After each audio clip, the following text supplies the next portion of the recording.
आषाढी एकादशीच्या हार्दिक शुभेच्छा. तर एकादशी स्पेशल आपण पॅटीस करत आहोत.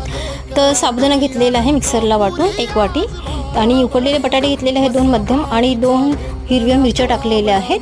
तुम्हाला पाहिजे तर अजून टाकू शकता तुम्ही. आणि कोथिंबीर घ्यायची आहे आणि जो उरलेला आहे ना आपण जो साबुदाणा वाटलेला तो टाकून घेतलेला आहे याच्यामध्ये आणि छान मस्तपैकी आता मिक्स करून घ्यायचं आहे. शेंगदाणे टाकलेले आहेत जाडसर आणि आता तुम्ही अख्खे शेंगदाणे देखील टाकू शकता. आणि जिरं टाकलेलं आहे, जिऱ्याची पूड हवं असल्यास टाका, जिरं कोथिंबीर किंवा स्किप करू शकता. चवीनुसार मीठ टाकायचं आहे आणि छान मस्तपैकी आहे ना मिक्स करून घ्यायचं आहे. असं हे सॉफ्ट सगळं जिन्नस आपल्याला जेणेकरून सर्व मसाला लागला गेला पाहिजे ह्या बटाट्यांना. आणि बघा असे लिंबू एवढे आपल्याला छोटे छोटे गोळे करून घ्यायचे आहेत. म्हणजे साबुदाण्याचं मी साळून घेतलेलं होतं ना त्याच्यामध्ये असं आपण हे बॉल आपले आहेत ते पॅटीसचे ते कोटिंग करून घ्यायचं आहे. तेल तापल्यावरती फ्राय करून घ्यायचे आहेत. छान मस्तपैकी असे गोल्डन ब्राऊन फ्राय करायचे आहेत. आपले उपवासाचे पॅटीस रेडी आहे. Thanks for watching. बाय.